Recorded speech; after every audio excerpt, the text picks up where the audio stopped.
आज हम मुश्किल से ही कोई ऐसा इंसान ढूंढ पाएंगे कि जिसने लाइफ में कभी कोई वीडियो गेम ना खेली हो। बात चाहे कंप्यूटर या मोबाइल पर खेलने की हो, पर आज के समय में लोगों ने वीडियो गेम्स ज़रूर खेली है, चाहे उनकी उम्र कुछ भी हो।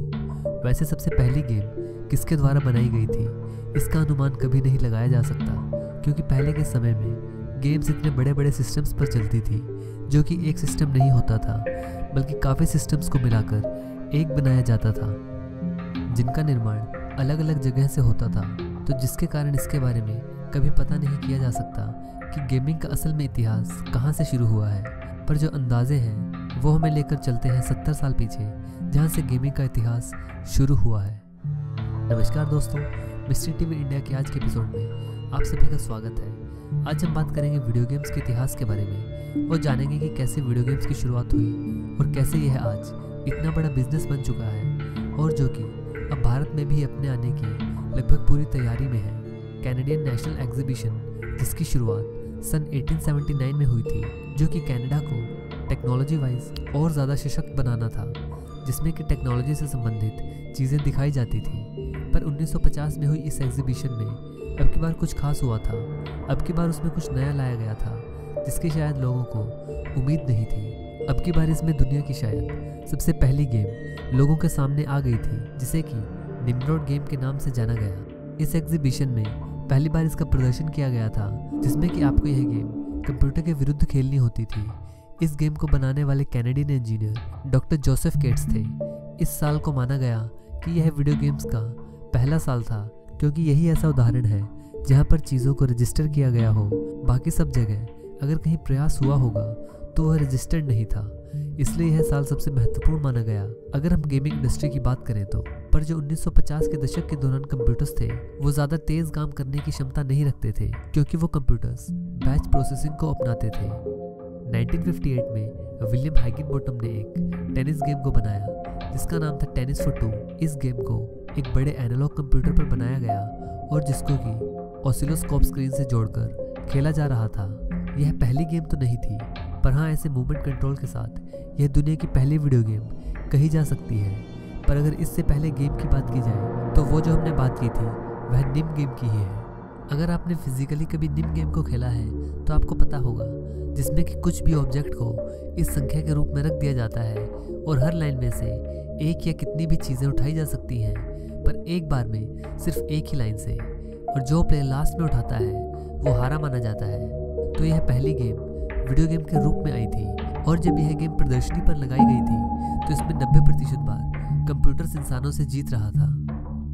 पर इन सब के बावजूद भी लगभग 30 साल तक कोई ऐसा माध्यम नहीं था जिससे कि लोग अपने घर पर बैठकर गेम खेल सकें। और इसी के कारण रैल्फ बेयर, जो कि फादर ऑफ वीडियो गेम्स के नाम से भी जाने जाते हैं, वो ब्राउन बॉक्स के नाम से अपना एक कंसोल लेकर आए, जैसे कि आज प्ले स्टेशन वगैरह होते हैं। और इसके बारे में आपको बताना चाहूँगा कि यह अटारी से लगभग 5-6 महीने पहले आ चुका था। इसके बाद अटारी आया, और जबकि आज सब लोग यह मानते हैं कि अटारी पहले आया था। और इसके बाद 1970 से 1980 के बीच वीडियो गेम इंडस्ट्री में काफ़ी महत्वपूर्ण चीज़ें हुई। 1978 में स्पेस इन्वेडर्स पहली आर्केड गेम आई थी। इसके बाद सबसे पहली गेम डेवलपर कंपनी एक्टिविजन आई, जिसके की फेमस गेम आप जानते ही हैं, चाहे वो कॉल ऑफ ड्यूटी की बात की जाए या डूम।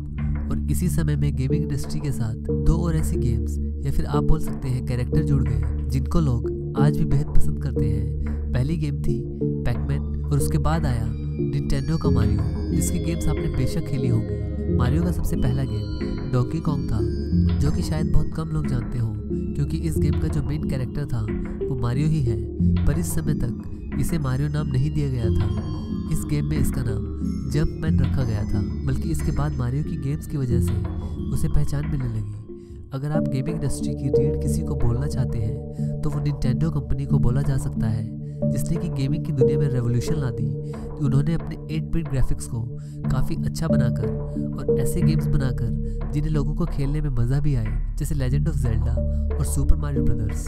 सुपर मारियो ब्रदर्स तो ऐसी गेम है जो लगभग हर इंसान ने खेली है।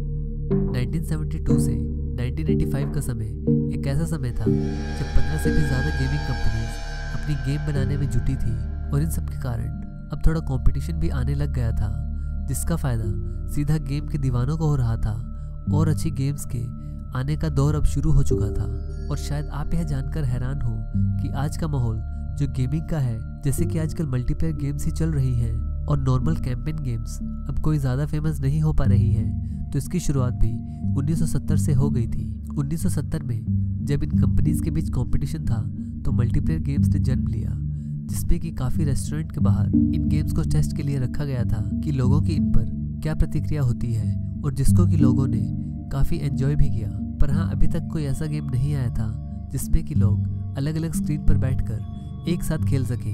पर हाँ, ऐसे गेम्स आ चुके थे जिसमें कि आपको दूसरे प्लेयर का गेमिंग रिकॉर्ड तोड़ना होता था, पर अलग स्क्रीन पर मल्टीप्लेयर का इंतजार भी ज़्यादा लंबा नहीं था। 1973 के आते आते मल्टीप्लेयर गेम्स ऐसी भी आ चुकी थी जिसमें कि आप अलग अलग स्क्रीन पर बैठकर साथ में खेल सकते थे, और जिसका पहला उदाहरण है एम्पायर। यह गेम एक स्ट्रेटेजिक गेम थी जिसमें कि 8 लोग एक साथ खेल सकते थे। 1977 में गेमिंग कंसोल्स का भी आना शुरू हो गया और अब लोग घर पर बैठकर गेम खेल सकते थे। पर सबसे बेहतरीन समय मल्टीप्लेयर गेम्स का आया था 1993 में, जब डूम गेम आई थी जो कि आज भी खेली जाती है। और इसके 3 साल बाद ही क्वेक गेम के आने से मल्टीप्लेयर गेम्स का और भी ज़्यादा चलन होने लगा। 1993 से 1996 के बीच सेगा, अटारी और निंटेंडो तीनों ने ऑनलाइन गेम्स को अच्छे से अच्छा बनाने की भरपूर कोशिशें जारी की, पर उस समय ऐसा नहीं हो पा रहा था क्योंकि यूजर्स को स्मूथ एक्सपीरियंस नहीं मिल पा रहा था, और उस समय के हार्डवेयर के कारण। और इसका एक बड़ा फेलियर यह भी रहा था कि उस समय बहुत से इंटरनेट लगवाने की हैसियत में भी नहीं थे, और कंपनीज उन्हें देने की कगार पर भी नहीं थी, क्योंकि इंटरनेट खुद जब 1993 में लोगों के बीच प्रचलित हुआ तो उसका उतना जल्दी ऐसा कर पाना काफ़ी मुश्किल था। और इस समय काफ़ी गेमिंग कंसोल्स भी फेल होना शुरू हुए, क्योंकि वो सब इंटरनेट को ध्यान में रखते हुए बनाए जा रहे थे जिस पर कि मल्टीप्लेयर गेम्स की जा सके, पर इंटरनेट की पूरी तरह से मैनेजमेंट ना होने के कारण यह एक बड़ा फेलियर हुआ।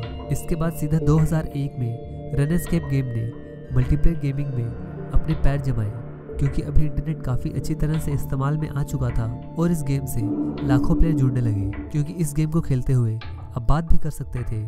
और यह गेम मल्टीप्लेयर गेम्स में एक अहम एलिमेंट था जिसने कि कुछ ऐसा करके दिखाया था। और जैसे जैसे इंटरनेट और ज़्यादा स्टेबल होने लगा और पीसी में भी अच्छे अच्छे अपग्रेड्स आने लगे, तो आज की तो गेमिंग इंडस्ट्री आपके सामने है ही। आज पूरी दुनिया में लगभग 120 करोड़ लोग गेम्स खेलते हैं, जिनमें से 70 करोड़ लोग ऑनलाइन गेम्स को खेलते हैं या मल्टीप्लेयर गेम्स को खेलते हैं। तो आप अंदाज़ा लगा सकते हैं कि गेमिंग इंडस्ट्री कितनी ज़्यादा फलने फूलने वाली है। तो इस तरह धीरे धीरे गेमिंग की शुरुआत हुई, और आज गेमिंग किस चरम पर है यह आप सबने देख ही लिया होगा। और जैसा कि हम सबने डिसाइड किया था एक नया गेमिंग चैनल बनाने की, तो मैंने वो गेमिंग चैनल बना लिया है, जिसका लिंक मैंने नीचे डिस्क्रिप्शन में भी दिया है, तो जिसको आप सब्सक्राइब कर सकते हैं और जिस पर मैं अब लाइव गेमिंग भी किया करूँगा। दोस्तों, यह थी वीडियो गेमिंग के ऊपर। अगर आपको वीडियो पसंद आए तो इसे लाइक और शेयर ज़रूर करें, और अगर आप इस चैनल पर नए हैं तो चैनल को सब्सक्राइब ज़रूर करें। धन्यवाद।